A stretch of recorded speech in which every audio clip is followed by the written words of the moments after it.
the Second World War in 1945. 3 million ethnic Germans that had lived here in this area for centuries had to leave overnight, of course, due to the fact what had happened during the 12 years of Nazi times. So they were chased out overnight. They had to leave everything behind. Into the empty properties were forcibly relocated ethnic German, ethnic Slovaks and ethnic Czechs. They had to move into this area. So 3 million of them left here overnight. Whatever they could put into a suitcase they took along, and most of them settled in Bavaria, the one state of the 16 German states that is closest, bordering onto this area. The famous Herr Steinbrenner, he moved into Austria, into a small, beautiful town near Passau. It's about 20 kilometers away from Passau. The name of that town is Scherding. He relocated and started all over again in that town. Nowadays, he's mostly in book binding, not in printing.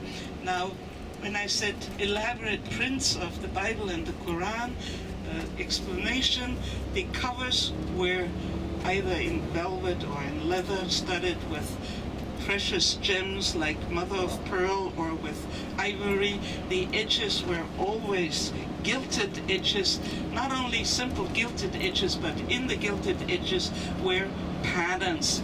In this town here, Wimperk, that we are passing through right now, is a little castle. In that castle is one room. In that room they show a few editions of the miniature Bibles and Qurans that were printed in this town. They always came with magnifying glasses. Very curious, but they always supplied magnifying glasses with the miniature editions. If anybody is interested, again, go to Google. They show you photographs of what they have on display in the castle up on the hill on the right-hand side here. You see it through the deciduous trees and shrubs here. So the name again of the town, Wimperk. If anybody is interested, if anybody wants to go to Wikipedia, Google, you might find it even under the name, or I'm sure you find it under the name Winterberg or Wimperk, and even if you just put in Steinbrenner with one N, not with two N, because normally it's written with two N's, he was the most famous of all the printers in this town. Now, nowadays, in this day and age, there's one small printing plant left, and what they print is like calendars, flyers, brochures, but no Bibles or the Quran, and not in other languages. The town was famous. They exported they printed 20 different languages all over the world.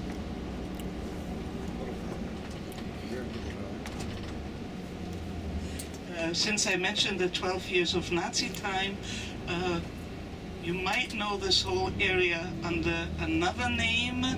If you're a little versed in not so long ago history, the name Sudetenland. This is the Sudetenland that we are passing through right now.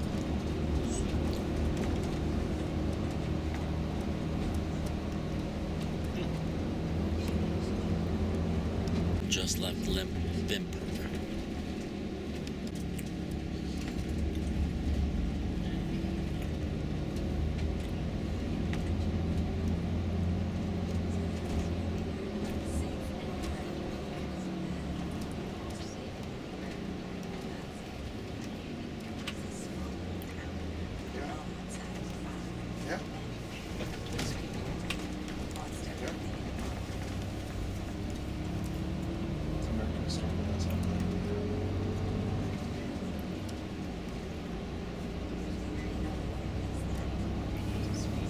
the glass shop in the lobby of the Hilton Hotel.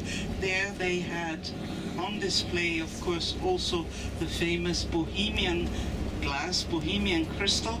In Europe, very, very famous, just like in the States, Tiffany or Steuben glasses, or for that matter, the French Baccarat or Lalique glass, or not to forget the famous Venetian glass, which does not come from the island of Venice, but the island next to it, by the name of Murano, and some people even call it Murano glass. So Bohemian crystal, Bohemian glass in Europe, very, very famous.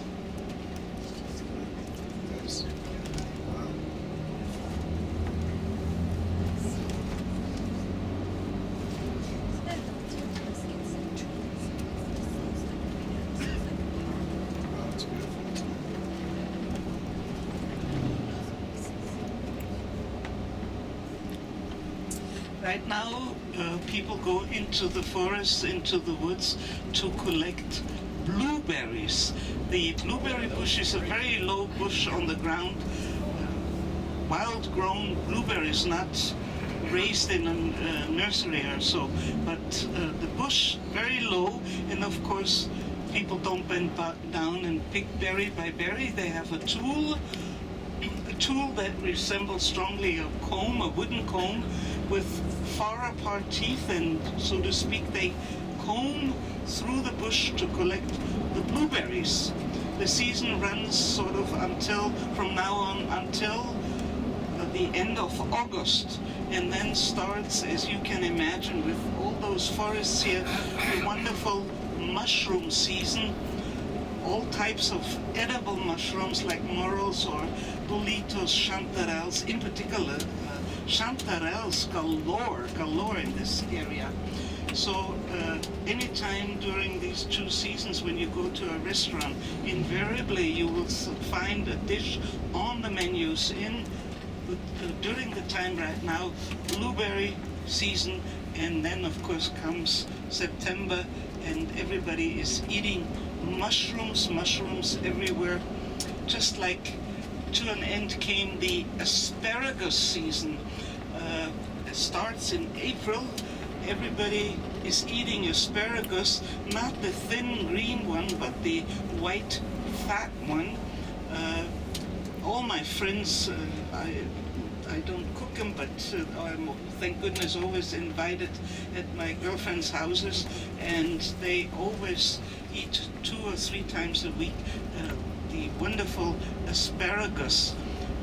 In town, in Passau for instance, in different sections of town, the asparagus farmers put up, starting April, they put up little wooden sales huts, and they sell every morning fresh from the field the asparagus.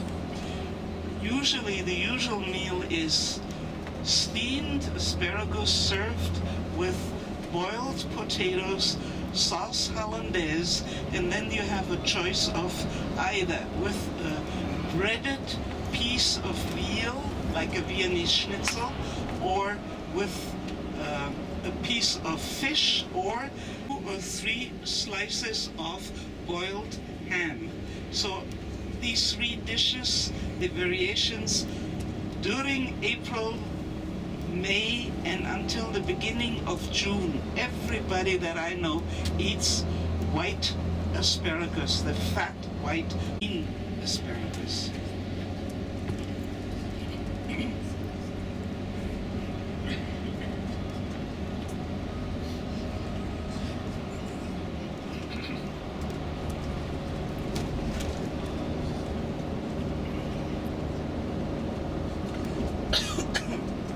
The whole area here is part of a national park, Šumava, the name, in the Czech Republic over here. On the German side, Bavarian Forest, we also have a national park.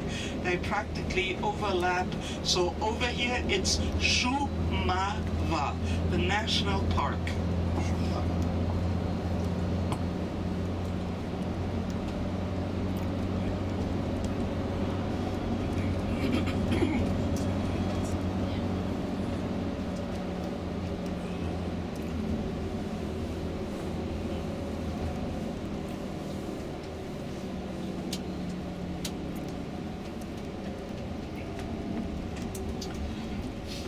mentioned already, in wintertime, lots of snow. And where we will arrive at our highest point, that little village, a real vacation village, Kubova Hut is the name. I will point out the highest point to you once we get there. Kubova Hut is a little vacation village with a downhill ski slope with several different Nordic or cross-country skiing trails, in summertime hiking trails. And Kubova Hut advertises in the local Passau paper very, very reasonable compared to any place in Germany. The hotels and lodges you will not be able to see from journey, and here is the village Kubova Hut.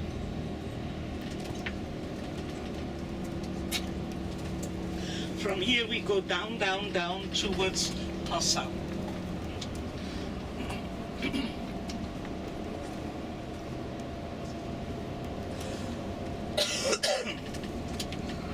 So the hotels and lodges on our left-hand side here in the forests.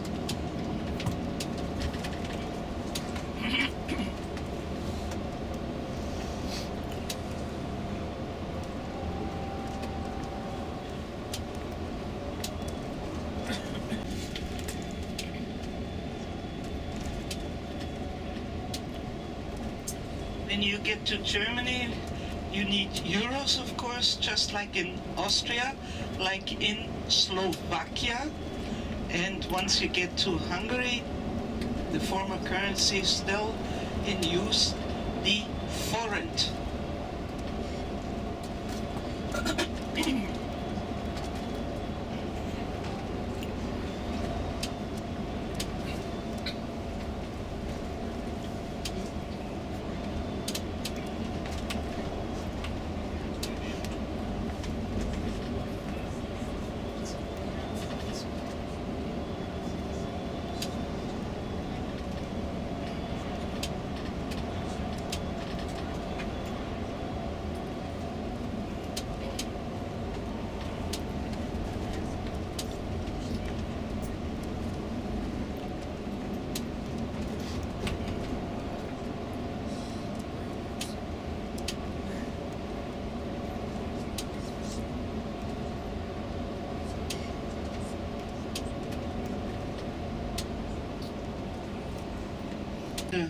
The end of the First World War in the year 1918 by the Allied forces at the Chateau Versailles into the countries that we know nowadays, except for Czech Republic that used to be now for all the communist years known under the name Czechoslovakia.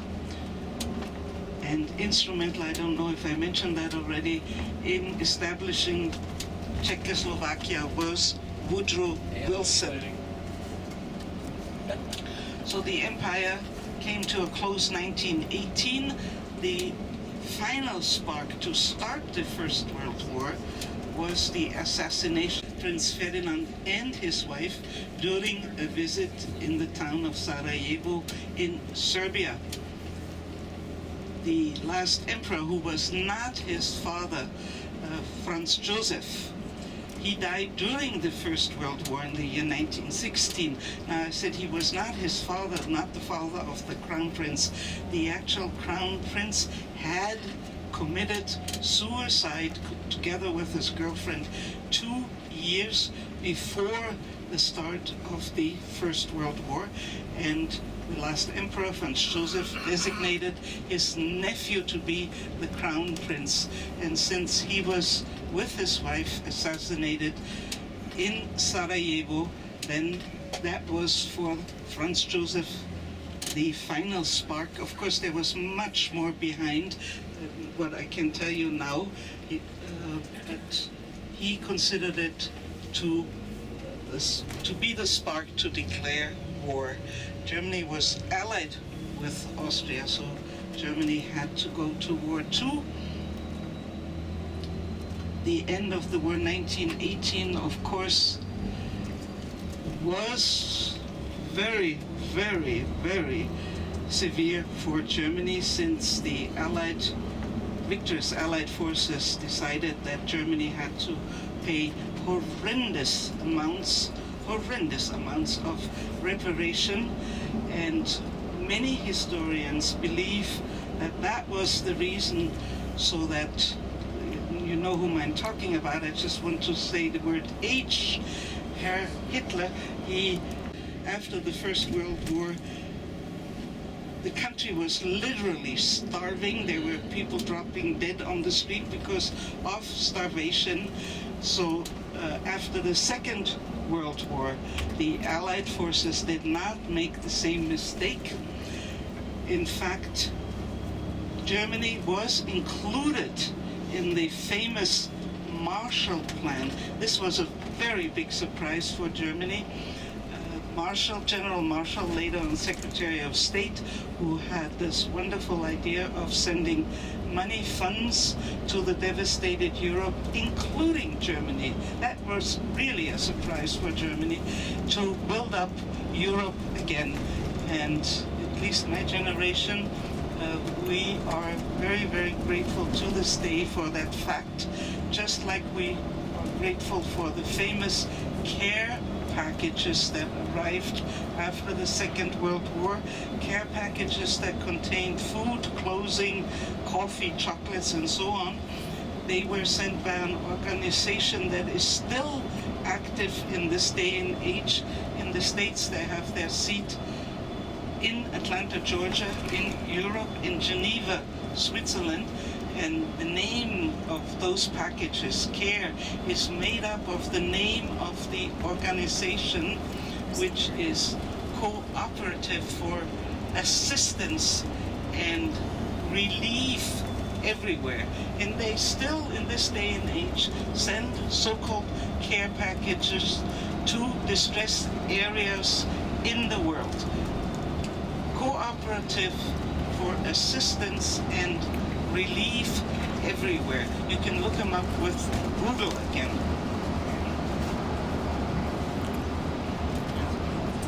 I'm telling you all this because we are approaching shortly the former border point between the so-called West and the so-called East. We in Passau easily could have been occupied by Russian forces. From the border point, it will not take more than 30-40 minutes until we arrive in Passau. Therefore, if the Russians would have marched on, and divided in 4 sectors by all 4 victorious Allied forces. In order to get to Berlin, you had to pass through East Germany, unless you flew into Berlin. Flying reminds me of the famous blockade that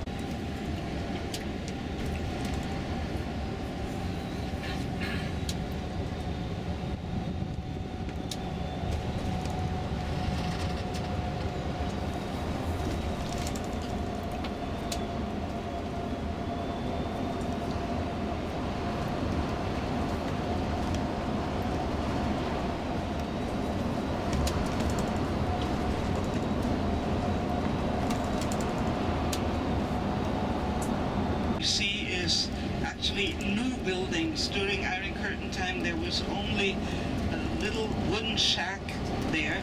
Nowadays, you find a gas station there, a tax-free shop, a restaurant, a pharmacy.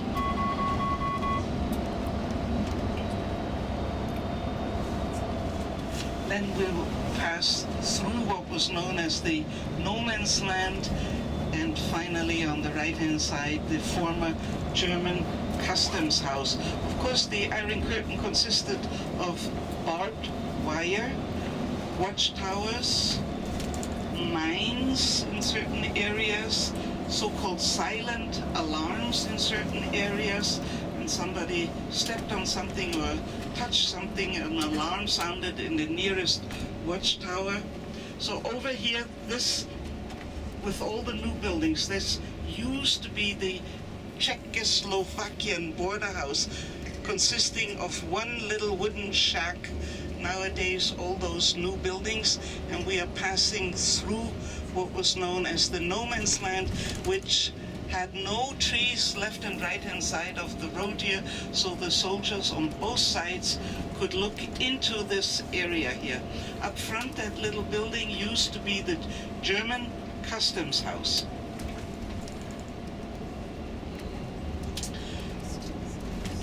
Over here, the sign of the European Union, Federal Republic, welcome you to Germany, and in particular to Bavaria.